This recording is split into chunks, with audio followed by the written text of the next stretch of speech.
Principal sir, my fellow teachers, admin sir, all the staff members and my dear students. First of all, I want to say thanks to my junior 12th class for giving me this opportunity. And I want to congratulate my senior 12th class for their this farewell and bright future. And I want to say one thing to you, that your junior have worked very hard for this farewell. You can see this decoration, their invitation card and program also. और करते भी क्यों नहीं, क्योंकि ये जो विदाई का पल होता है ना, बहुत ही भावुक और अनमोल होता है. इसको हर कोई सजो के रखना चाहता है. ये जो पल होता है, जब कोई कहीं से विदा होता है, सिर्फ अकेला नहीं जाता, उसके साथ वहाँ के संस्कार, वहाँ की जो विश्वास है सबका आपके साथ, और बहुत सारी उम्मीदें भी चलती हैं. इन्हीं उम्मीदों की डोर मैं आज आपको अपनी कविता के माध्यम से पकड़ाना चाहती हूँ. और एक बात और, आज की इस कविता को मैंने अभी तक कोई शीर्षक नहीं दिया है. मैं चाहती हूँ इस कविता का शीर्षक मेरे बच्चे मुझे दें. चलिए शुरू करते हैं. वेदों को भी जाने और गीता को भी माने, वेदों को भी जाने और गीता को भी माने, धर्म ध्वजा लिए अपनी संस्कृति पहचाने, बड़ों को मान दे, जग में सम्मान दे, ऐसे प्रकाश का एहसास हमें चाहिए. और तुम में से हर एक सुभाष हमें चाहिए, तुम में से हर एक सुभाष हमें चाहिए. इस स्कूल के संस्थापक स्वर्गीय नारायण सिंह नेगी जी ने इस स्कूल का नाम नेताजी के नाम पे रखा है. शायद उन्हें लगता हो स्कूल में पढ़ने वाला हर बच्चा नेताजी की छवि लिए हुए है. चलिए आगे बढ़ते हैं. जाधव को लाने वाला माधव हमें चाहिए. जानते हो जाधव कौन है? कुलभूषण जाधव. पता करिए कहाँ है, पता है? बहुत अच्छी बात है. जिन्हें नहीं पता वो पता करिए कहाँ है, क्यों है और किस हाल में है. जाधव को लाने वाला माधव हमें चाहिए, रामराज लाए अब वो राघव हमें चाहिए.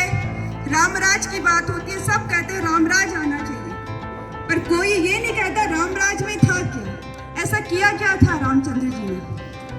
इसका एक उदाहरण जरूर दूंगी. सीता माता को जब छुड़ाना था ना, भगवान श्री राम चाहते तो बाली का साथ लेते, क्योंकि बाली तो पहले ही रावण को हरा चुका था. 6 महीने तक बाली ने रावण को अपनी कांख के नीचे छुपा के रखा हुआ था, और अंत में रावण ने खुद हार मान ली. जब श्री रामचंद्र जी ने बाली को मारा, तो बाली ने कहा भी, मैं बैरी, सुग्रीव प्यारा, मैं बैरी हो गया. जो सीता को आज ही ला सकता था और सुग्रीव प्यारा हो गया. इस पर प्रभु श्री राम ने कहा, अनुज वधु भगिनी सुत नारी, सुन सठ कन्या सम ये चारी, इही कुदृष्टि बिलो कही जोही, ताही बधि में कुछ पाप न होई. यानी कि आप सोचिए, जो महिला है कितना सम्मान था, और प्रभु श्री रामचंद्र जी ने उनको अपने साथ लिया जिनको दुनिया ने ठुकरा दिया था. इसलिए रामराज की स्थापना हुई, और हमें ऐसे ही राम आप सब में चाहिए. चलिए आगे बढ़ते हैं.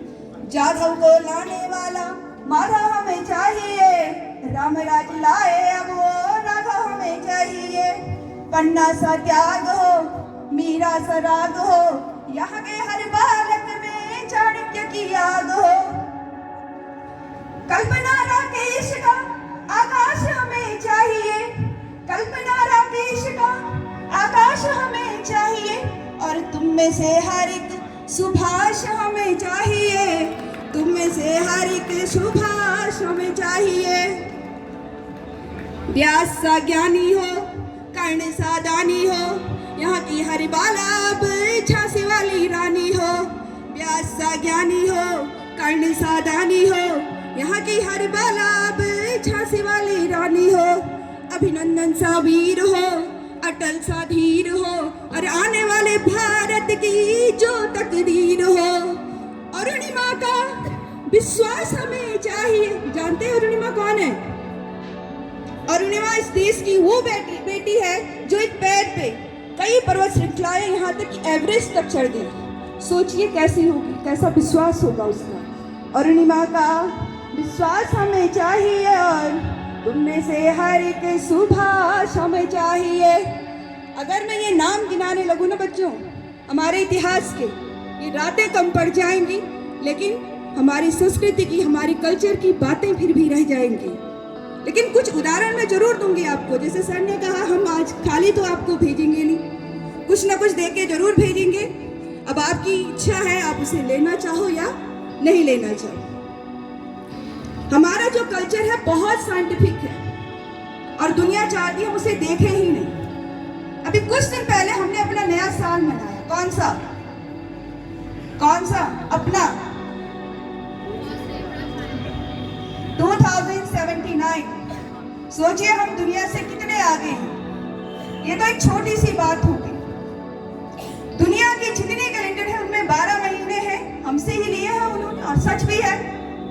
हमारा कैलेंडर कभी झूठा तो हो नहीं सकता, और हमारे कैलेंडर को कहते हैं पंचांग। जो ये 12 महीने हैं ये पृथ्वी की गति पर आधारित है, जो सूर्य के चारों ओर होती है।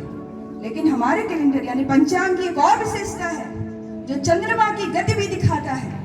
आपको पता होगा हर महीने में आपके जो पूरे हर महीने को 2 भागों में यानी कि 2 पक्षों में बांटा गया है, शुक्ल पक्ष और कृष्ण पक्ष। शुक्ल पक्ष जब चंद्रमा धीरे धीरे बढ़ने लगता है, उस पे सूर्य का प्रकाश पड़ने लगता है। इसके 15 दिन होते हैं, प्रतिपदा, द्वितीया, तृतीया, चतुर्थी, पंचमी, षष्ठी, सप्तमी, अष्टमी, नवमी, दसवीं, एकादशी, द्वादशी, त्रयोदशी, चतुर्दशी और फिर पूर्णिमा, पूरा चांद। उसके बाद कृष्ण पक्ष शुरू होता है। कृष्ण का अर्थ होता है संस्कृत में काला, यानी कि अब चांद थोड़ा थोड़ा काला होने लग गया है। और कितना काला होगा? जितना पहली प्रतिपदा के दिन बड़ा था, शुक्ल पक्ष की प्रतिपदा के दिन। और यहाँ भी 15 दिन होते होते आपका लास्ट में आएगा अमावस्या। ये तो एक छोटी सी बात हो गई।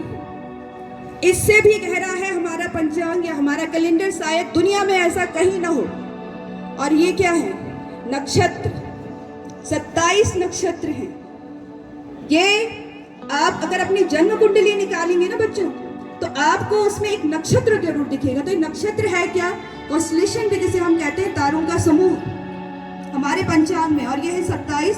अगर इनकी गिनती करें हम, अश्विनी, भरणी, कृतिका, रोहिणी, मृगशिरा, आपका करते हुए अश्लेषा, विशाखा, 27 है पूरे के पूरे। और आपकी कुंडली में एक नक्षत्र है जो ये दिखाएगा जब आपका जन्म हुआ चंद्रमा किस तारा समूह के पास था। क्या दुनिया में होगा कहीं ऐसा कैलेंडर जो पीछे जो ये दिखाए कि चंद्रमा कहाँ था, आगे का भी दिखाए? एक और उदाहरण आपको दूंगी, सरोगेसी। आज सुनते हैं आप लोग एक टर्म सरोगेसी। अभी प्रियंका चोपड़ा मदर बनी सरोगेसी से, आपका प्रीति जिंटा, शिल्पा शेट्टी। ये सरोगेसी आया कहाँ से? हमारे महाकाव्य महाभारत से। अगर आपने महाभारत देखा हो कोरोना पीरियड में, तो उसमें दिखाया गया है कि आपका जो है बलराम देवकी और वासुदेव के 7वें पुत्र थे। वहां से योग माया ने कारागार से निकालकर उसे रोहिणी के गर्भ में कहाँ डाल दिया था? मथुरा में। तो ये सरोगेसी वहां से आया। और दुनिया चाहती हम इसे देखें नहीं, समझे नहीं। हो सकता है आप में से भी बहुत सारे बच्चे हैं जो ये सुन के बोर हो रहे हो, क्योंकि दुनिया का लक्ष्य ही यही रहा है कि हम अपने कल्चर की ओर देखें ही नहीं। और इसका उदाहरण भी आज मैं आपको दूंगी। 1199 में इसीलिए बख्तर खिलजी ने हमारा नालंदा विश्वविद्यालय जला दिया था, वहाँ की लाइब्रेरी। और वो एक दिन नहीं, एक हफ्ते नहीं, एक महीने नहीं, 3 महीने तक धू करके चलती रही। जानते हैं क्यों जलाया था? जो पहले तो ये बता दूं, बख्तर खिलजी था कौन? ये बख्तर खिलजी तुर्क लुटेरा था जो समस्त बौद्धों को और हिंदुओं के ऊपर अपना कब्जा करना चाहता था। काफी बौद्ध क्षेत्र उसने कब्जा भी दिए थे, लेकिन इसी बीच वो बीमार हो गया, बहुत बीमार हो गया। उसके नीम हकीम कुछ नहीं कर पाए। फिर किसी ने उन्हें कहा कि आप नालंदा विश्वविद्यालय के प्राचार्य राहुल श्रीभद्र से मिलिए, वो आपका इलाज कराएंगे। लेकिन वो कहाँ मिलने वाला था? उसने कहा नहीं, ये तो हमारे सिर्फ गुलाम बनने लायक हैं, क्योंकि थे ही हम बहुत इनोसेंट इंडियन, पहले से ही ऐसे रहे हैं। खैर अब वो बात नहीं है। और नहीं मिला वो, लेकिन वो ठीक भी नहीं हो पाया। फिर कहते हैं ना, मरता क्या न करता। अंत में उसे हार माननी पड़ी और राहुल श्रीभद्र जी को बुलाना पड़ा। जब राहुल श्रीभद्र जी आए तो उस मरणासन हालत में भी उसने क्या रख दी, अपनी शर्त रख दी कि मैं तुम्हारी दी हुई कोई दवा नहीं खाऊंगा और जो मेरा इलाज भी होगा मेरे धर्म के अनुसार होना चाहिए, तुम्हारे अनुसार नहीं। राहुल श्रीभद्र जी वापस आ गए और अगले दिन अपने स्टूडेंट के हाथों उन्होंने कुरान की बुक भेज दी और उनसे कहा कि आप 10 पेजेस डेली पढ़िए, 10 पेज रोज पढ़ने हैं। गया वो और क्या उसने शुरू किया और कुछ दिन में ठीक हो गया। तो उसे बड़ा आश्चर्य हुआ, खुश नहीं हुआ, वो दुखी हुआ कि इन्होंने मेरा इलाज कर दिया जो मेरे डॉक्टर नहीं कर पाए। पता करवाया क्या था इस बुक के अंदर, तो उसके जो पेजेस थे उसके कॉर्नर में क्या लगा दिया गया था, मेडिसिन का पेस्ट लगा दिया था। वो इस तरह से खाता था और ठीक उतनी ही मात्रा, उतनी क्वांटिटी उसकी बॉडी में पहुंच जाती थी जितनी उसको चाहिए थी। तो देखिए कितना समृद्ध था हमारा इतिहास और इसी से जल गया। उसने क्या किया कि हमारे ज्ञान का जो खजाना था नालंदा विश्वविद्यालय, उसमें आग लगा दी। तो मैं ऐसे युवाओं से जो अपनी संस्कृति की ओर देखना नहीं चाहते, यहाँ तक कि अभी सुनना भी नहीं चाहते, उनसे मेरे कुछ प्रश्न जरूर हैं। अगर किसी को इसके उत्तर मिले तो बताइएगा जरूर मुझे। नशे की आग से क्यों जकड़ा हुआ युवा, स्वार्थ के जाल में क्यों अकड़ा हुआ युवा। नशे की आग से क्यों जकड़ा हुआ युवा, स्वार्थ के जाल में क्यों अकड़ा हुआ युवा। पाणिनि आर्यभट्ट ये कहाँ खो गए, क्यों कलाम के बच्चे सारे फोन वाले हो गए। लेकिन फिर भी हमें आपसे बहुत उम्मीदें हैं, आप लोगों के ऊपर हमारा बहुत विश्वास है, क्योंकि हम जानते हैं यहाँ से आप जो शिक्षा लेके जा रहे हैं बहुत आगे जाएंगे। और ये सारे टीचर्स की ओर से, सारे स्टाफ की ओर से मैं आपसे कहती हूँ, आस भी तुम विश्वास भी तुम हो, हम सबका उल्लास भी तुम हो।